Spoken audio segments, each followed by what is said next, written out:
rock careers have been as turbulent as Black Sabbath's, defined by towering peaks, crushing lows, and albums that remain fiercely debated. Among the most divisive is Never Say Die. From 1978, a record that became a lightning rod for fans and critics alike. Even Ozzy Osbourne himself branded it the worst piece of work that I've ever had anything to do with. I'm ashamed of that album. I think it's disgusting. His words reflected not just disappointment with the music, but also the fractured state of the band.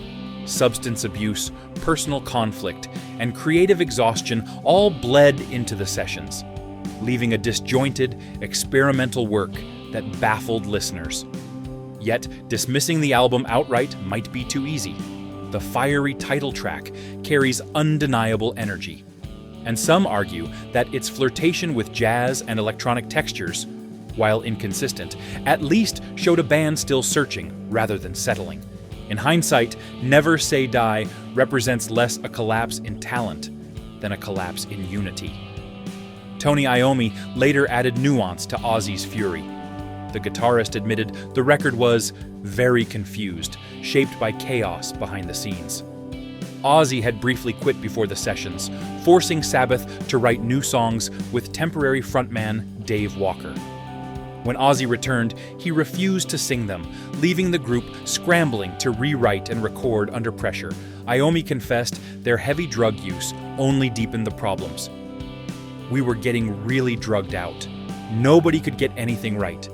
We were all over the place." His reflection makes clear that Never Say Die was more than a shaky record. It was a portrait of a band unraveling in real time.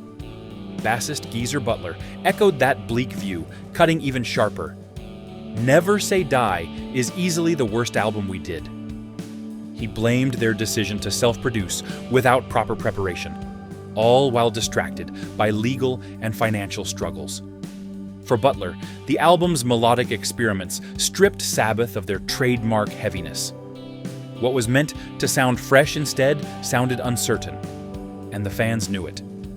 Still, when the debate turns to Sabbath's true low point, critics often look elsewhere.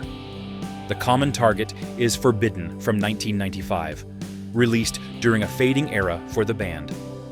Widely panned as uninspired and poorly produced, it was faulted for lacking the menace and weight that defined Sabbath's legacy. Even Iommi later admitted it was compromised by logistical headaches and creative disconnection. Vocalist Tony Martin defended parts of it, but conceded it was more of a stopgap than a bold statement.